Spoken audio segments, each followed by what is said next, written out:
በአዶናይ ጉዳይ አባገዳዎች ከክፍለ ሀገር ወደ አዲስ አበባ እየመጡ ነው ተብሏል። እኔ ዜና በጣም አስቆያል። ኢቢኤሶች ይቅርታ ጠይቀዋሉ። ተወዳጁ እሸቱ መለሰ ደግሞ በጣም እየተተቸ ይገኛል። ለምንድነው የሚተቸው ሚሊዮን አንድ ላይ ያሳያችኋለሁ።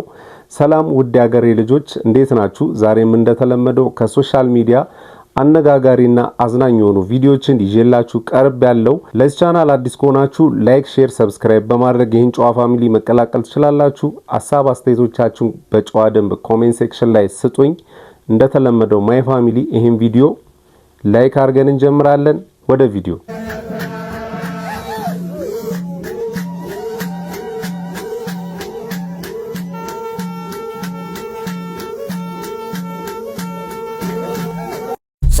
Some of them, come on and jump on them and them rock them. Some of them, come on and jump on them and them rock them. Wait, let's go. We kumar.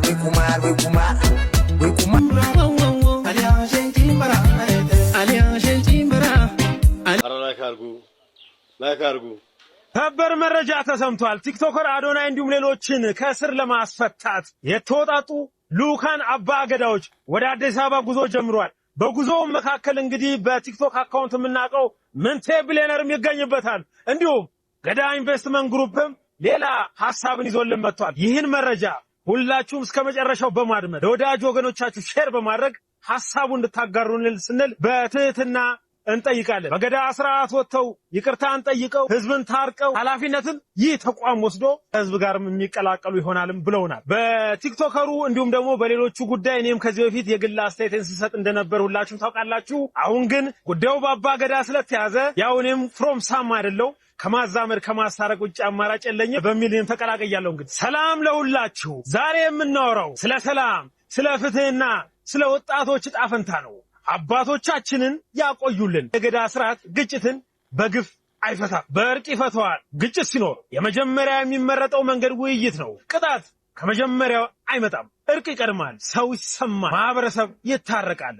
ዛሬ በስር ላይ ያለው ወጣት የማህበረሰባችን ልጅ ነው። ወጣት ማለት ተስፋ ማለት ነው። ተስፋ መቆለፍ ወደፊትም መቆለፍ ነው ይሉናል። ገዳ የሚያስተምረን ይህን ገዳ ስህተትን እንኳን በማስተካከል እንዲማር ነው የሚያደርገው ይሉናል። በገዳ ህግ መሰረት ሽማግሌዎች ይቀርባሉ፣ ነገሩ ይሰማል፣ ውይይት ይካሄዳል፣ እርቅ ይፈለጋል። የተፈጠረ ጉዳት ካለ ይታረማል፣ ግንኙነት ይመለሳል። ይህ ዘላቂ ሰላም የሚያመጣ መንገድ ነው። ለህዝብና ለባለስልጣናት ጥሬ ግልጽ ነው። ይህን ጉዳይ በገዳ ስርዓት እንመልከት በሚል መንገድ ነው እንግዲህ እኒህ አካላት ጉዞ እያደረጉ ያሉት። የገዳ ድምጽ ሲሰማ ሀገር ትጠነክራለች፣ ሰላም ያሸንፍ ብለውናል። በስተመጨረሻ እንግዲህ ለእርቁ ጉዞ ከሚያደርጉት አካላት መካከል ሳላነሳ ማለፍ የማልፈልገው ምንቴ ቢሊየነር እንዲሁም ደግሞ ገዳ ኢንቨስትመንት ግሩፕ ነው። ገዳ ኢንቨስትመንት ግሩፕ ማለት በንግድና በኢንቨስትመንት ብቻ ሳይኖር ለማህበረሰብ ሰላም፣ አንድነትና ዘላቂ እድገት የሚሰራም ተቋም ነው። እንግዲህ ይህ ገዳ ኢንቨስትመንት ግሩፕ በማህበረሰቦች መካከል ጉዳዮች ሲነሱ በሰላማዊ መንገድ መፍትሄ ለመፈለግ ተነሳሽነትን የሚወስድ ግዙፍ ተቋማችን ነው። በመንግስትና በማህበረሰብ መካከል የመግባባት ድልድይ ሆኖ የሚሰራ ተቋም ነው። ይህ ተቋም ውይይት፣ መግባባትና እርቅን በማበረታታት ዘላቂ ሰላም እንዲሰፍንም የሚረዳ ሲሆን ገዳ ኢንቨስትመንት ግሩፕ እንግዲህ በወጣት ትውልድ ላይ ልዩ ትኩረትን የሚሰጥ ወጣቶችን በማስተማር በማስተዋወቅና በማበረታታት ኃላፊነት ያለው ሰላምን የሚያከብርና ለማህበረሰብ ጥቅም የሚሰራ ትውልድ ለመፍጠር እየሰራ ይገኛል። ይህ ተቋም እንግዲህ የእውቀት ማስፋፋት፣ የአመለካከት ለውጥና ኢምፓወርመንትን የሚገልጽልን ዋና ትኩረት የያዘ ነው። ቲክቶከሩ አዶናይም እንዲሁም ሌሎችን በተመለከተ ከስር ተፈተው ወደ ቤት እንደሚበቁም የምናይ ይሆናል። በገዳ ስርዓት ወጥተው ይቅርታን ጠይቀው ህዝብን ታርቀው ኃላፊነትን ይህ ተቋም ወስዶ ከህዝብ ጋርም የሚቀላቀሉ ይሆናልም ብለውናል። ደስ ይላል። እርቅ በየትኛውም አካል ሲሆን በጣም ደስ ይላል። በልጅም በአዋቂም ሲሆን ደስ ይላል። ግን ግራ የገባኝ ነገር እኔ አዶናይ ትጥቅ ይዞ ነው እንደ የገባው? መንግስትን ጫካ ሲዋጋ ነበር እንዴ? እኔ በጣም ነው ግራ የገባኝ እንዴ። ኦኬ አጂ እዲዶ መጣሽ? ሰላም ነው። ምን ነው ምን ተቀየረ? ምን አመጋገባችን ተቀየራል እንዴ? አመጋገባችን እንዴት? የዝር ቤቱ አዶናይ መጣ እኮ እንዴ? ከበታን አዶናይ መጥቶ ገዛ ጠያቅ ማመጣ ላዛጃ በል እንዴ? ታውቃለህ? ላዛጃ ምንድነው ደግሞ እሱ? ላዛጃ ፍዛ ምን ታውቃለህ? ተቀብቶ እሱ ታዲያ ይሄ ዳቦ እዚህ ጋር ገብቶ በርገር እርጥቡ በርገር ነው እጥቡ በድርጅት ይሄ በዚጋ እዲ ቢላ አዶና ያውኒ በጣም በግብ ከበተኝቶ ሆኗል ተመችቷቸዋል ታዳ እንዳለ ሁላችንም ሰግጠን ነው የምንበላ ሲግጥግጥ ቢሆን እየበላን ነው ታዲያኛም እንዴት ነው ግቡ እንቀላቀል ግቡ ነው ምሎኝ ግቡ ምክንያቱም ይሄ ልጅ ታወጣ ግቡ ግን ይዞ ቆጣው ያው እኛ ጎመን አይደል ምን ብለው ምስር ታዲያ ውስጥ የተሰራ ምግብ የለም አሁን የመጣ አልቋላ ወይ ጭራሽ ታመጣኛለህ ሲል አንተ ከረል ተወስድ ነው እንዴ ምን አለ እንዴ ወደዛ እንደዚህ ነው በቃ ክሬቲቪቲ ነው አበላላችን ተቀየራል እጅግ በጣም የሚገርም ነው። ይሄ ከጀርባ የምትመለከቱትን 22750 የሚሆን የሺሻ እቃም እንግዲህ በቂርቆስ ክፍለ ከተማ እንዲሁም በተጨማሪ 5000 ግራም የሚሆን የአደንዛዥ ዕፅ አብሮ መያዙን ፖሊስ አሳውቋል። በቂርቆስ ክፍለ ከተማ በተለያዩ አካባቢዎች ላይ ቁጥራቸው ከ22700 በላይ የሚሆኑ የሺሻ እቃዎችን በመያዝ ነው ፖሊስ ያስወገደው። እንደዚህ አይነት በተለያዩ አካባቢዎች ላይ በተለይም ደግሞ ትምህርት ቤትና ወጣቶች የሚበዙበት አካባቢ ላይ ነው እንደዚህ አይነት ነገሮች በብዛት የሚደረጉት። በትውልድ ላይ ከፍተኛ የሆነ ጥፋትን የሚሰሩ እንደዚህ አይነት ግለሰቦችን እንድታጋልጡ በተጨማሪም ደግሞ በአካባቢዎች ላይ ለሚገኝ ፖሊስ እንድታመለክቱ ጭምር ጥሪ እየተላለፈ ነው የሚገኘው። ሌላም አሳሳቢ መረጃ ልንገራችሁ። የከጀርባ የምትመለከቱትን አልታ ፕላስ የተሰኘውን ከኦሪጂናል ምርቱ ጋር በመልክም እንዲሁም ደግሞ በይዘት በማመሳሰል ገበያ ላይ በማቅረብ ማህበረሰቡን ጤና አደጋ ላይ የሚጥሉ በርካታ ሰዎች ይህንን ምርት ፌክ ምርቱ ማለት ነው በገበያ ላይ በከፍተኛ ሁኔታ እያሰራጩ ይገኛሉ። በተለይም ደግሞ በመርካቶና ሌሎች ገበያ በሚበዛባቸው አካባቢዎች ላይ እነዚህ ፌክ ምርቶች በብዛት እየተሰራጩ እንደሆነ ድርጅቱ አሳውቋል። ድርጅቱም እንደዚህ አይነት ስራ ላይ የተሰማሩ ግለሰቦችን ለህግ እያቀረበ እንዲሁም ደግሞ በህግ እየጠየቀ እንደሆነ ተናግሯል። የአልታ ኦሪጂናል ምርቱ ይሄ ነው። ፌክ ምርቱን በተጨማሪ ይሄኛው ሲሆን ሁለቱን የምትለዩበት መንገድም የኦሪጂናሉ መክደኛ እንደዚህ ሲሆን የፌኩ መክደኛ ደግሞ እዚህ ጋር እንደምትመለከቱት የተለየ ቅርጽና ይዘት አለው። በእቃው ላይም የተወሰኑ እንደዚህ አይነት ልዩነቶች አላቸው። ጥንቃቄ እንድታደርጉ መልእክቱን አስተላልፎላችኋል። በአዳዲስ መረጃዎች እመለሳለሁ። መልካም ቀን ይሁንላችሁ። አረቄ አልወድም። እውነት እኔ እኮ ሰብቻለሁ። ቀደም ነበር የምጠጣ። አሁን አልጠጣም። ማን ነበር የሚሰጥሽ? ቀደምማ ሁሉ ሲጠጣ አምጡ ነው ነበር ማለት። እሺ ተዚያ ጨጓራዬንም ጎዴን ተው። በጊዜ ነው ያቆምሽው አንቺ። አወጣላችሁ የምጠጣው ጋይስ አስባችሁታል? እኔ ይሄ ያስቃል ብዬ አላስብም። እሸቱ ራሱ እንዴት ነው ይሄንን ነገር ከቀረጸ በኋላ አያየውም እንዴ? ማለት አንዲት ህፃን ልጅ የ5 ዓመት ህፃን ልጅ ነው አቅርቦ እንግዲህ አረቄ ትጠጫለሽ አትጠጭም ምናምን የሚል ቀልድ ወሬ የሚያወሩት። ከዛ ተውኩኝ ጨጓራዬን አሞኝ ትላለች፣ ይስቃሉ ኦዲየንሱ። እሱም ደግሞ ከዛ ጠላ ነው የምጠጣው። አሁን እንዴት ሆኖ ጋይስ? ይሄንን ፕሮግራም አሁን የሚያዩት ህፃናቶች ናቸው። ህፃናቶች ከዚህ ምን ሊማሩ ነው? እኔም ጠላ ጠጣለሁ አረቄ ጠጣለሁ እንዲሉ ነው? አረ እሸቱ ተው እንጂ ካንተ ይሄ አይጠበቅምና ፕሮግራም ተወዳጅ ነው። እንደተወደደ ብታስቀጥለው ጥሩ ነው ብዬ አስባለሁ። አልሰማንም ብላችሁ እንዳትቀጡ ጥብቅ መረጃ ነው። ሁላችሁም አዳምጡት። በኢትዮጵያ ከጥር 23 ቀን 2018 ዓመተ ምህረት ጀምሮ ስስ ፌስታል መጠቀም እንደማይቻልና ይዞም የተገኘ ከ5000 ብር እስከ 10000 ብር እንደሚቀጣ የኢትዮጵያ አካባቢ ጥበቃ ባለስልጣን አስታውቋል። በኢትዮጵያ የፕላስቲክ ከረጢት መጠቀም፣ ማምረት እንዲሁም ወደ ሀገር ውስጥ ማስገባት ደግሞ ከ50000 ብር እስከ 100000 ብር የሚደርስ የገንዘብ መቀጮና እስከ 5 ዓመት የሚደርስ ጽኑ እስራት የሚያስቀጣ ረቂቅ አዋጅ በህዝብ ተወካዮች ምክር ቤት ጸድቆ በስራ ላይ በመዋሉ ማንኛውም ግለሰብና ድርጅት ይህንን አዲስ ደንብ ተከትሎ ራሱን እንዲያስተካክል ኢትዮጵያን ሪፖርተር መረጃውን አጋርቷል። ተጨነቅን እኮ ጋይስ። ምሳኔ ጋብዙኝ፣ ስለዚህ አክብሮቴን ላሳያቸው ተቀብዬ ደስ ይለኛል። ነገም ብትመጡ እቀበላለሁ። ምንም አንተ ነው የመጣኸው፣ እናንተ ናችሁ የመጣችሁት፣ እኔ አልመጣሁም እና ምንም ወደ ምንም ሊተረጎም አይችልም። ሰዎች እያገኘን የምሳ ግብዣ እናደርጋለን። ያንን የምሳ ግብዣ ደግሞ ለአንድ ታላቅ የሥነ ጽሑፍ ሰው አድርጌ ነበረ። በወቅቱ ምናልባት ጺሙ ስላደገ ጸጉሩ ስላደገ ትንሽ ለወጥ ብሎብኝ አላወቅኩትም ነበረ። ሲጽፍ ምንድነው በጣም ከባድ ስራ የሚሰራው 40-50 መጽሐፍት የዓለም አቀፍ መጽሐፍትን አጣርቶ ነው የሚጽፈው። ገባ? በጣም ከባድ ስራ ነው። ሰው የለውም ጋር አጠገቡ፣ ቤት የለውም።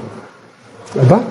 ስለዚህ እናንተ ያቺ ያደረጋችኋት መልካም የ5 ሰከንድ የ10 ሰከንድ ውጤት ሀብታሙ እንዲታወቅና እንደዚህ እንዲሆን አደረገው። ባለፈው መንገድ ላይ ሳገኘ ጺም አድጓል፣ ጸጉርህም አድጎ ነበር፣ ተቀይረህብኛል። መንፈሴ ግን ትንሽ ነግሮኝ ከዛ ተጠራጥሬ ነው የሄድኩት። ስለየህም ራሱ እየተጠራጠርኩ ነው የተለየው። ጸጉሬና ያድጋል። ከልጅነት ጀምሮ አንዳንዴ ያሳድጋል። ስራ ሲበዛ ያድጋል እና እንደምንም አላየው ስራ ላይ ነኝ። ያዩ ሰዎች ምን ነካው ሊሉ ይችላሉ። ስታገኘኝ ይሄርኩ ያገኘኝ ምናልባት በመንገዴ ላይ ድንገት እንኳን እንደ ጥፋት የታየብኝ ነገር ካለ በድጋሚ ሀብት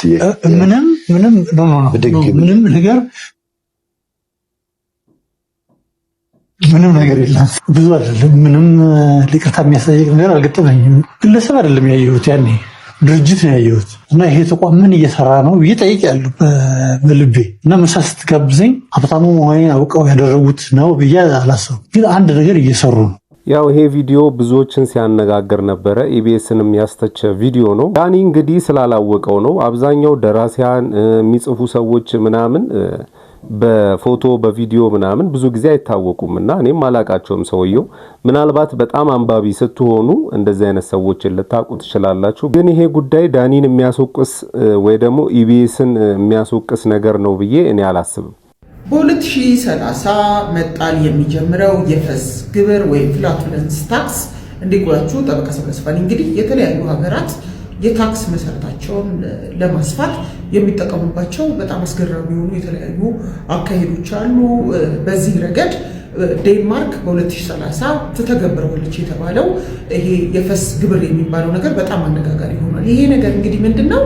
አካባቢ ጥበቃን መነሻ ያደረገ ነው። ኖርማሊ ከብቶች በፈስ መልክ የሚለቁት ሜታን የሚባለው ነገር አካባቢን በመረበሽ ረገድ በማወቅ በፖሊዩት በማድረግ በመበከል ረገድ ከፍተኛ ሚና አለው ተብሎ በበርካታ ጥናቶች የተረጋገጠ በመሆኑ መንግስት ይህንን ከከብቶች በሚለቀቅ ፈስ ምክንያት አካባቢ ላይ የሚደርስን መበከል ለማረም እና ኢንቫይሮንመንቱን ለመጠበቅ እነኚህ ከብቶች ካሏቸው ገበሬዎች ይህንን ፍላቱለንስ የተባለ ግብር መሰብሰብ አስፈልጎታል ማለት ነው።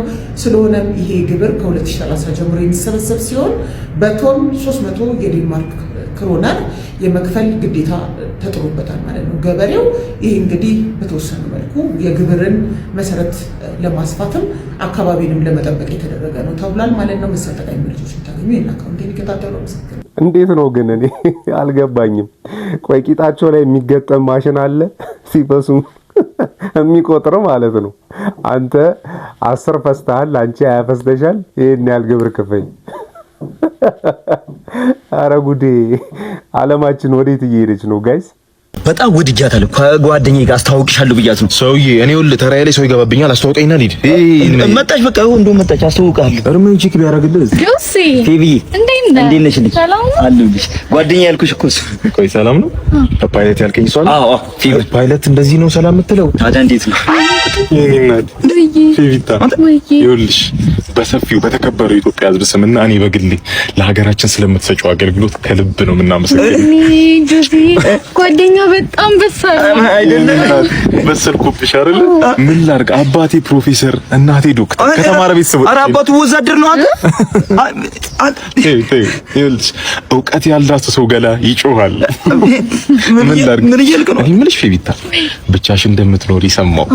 እኔም በላጤነት የተንከራተትኩ ነው።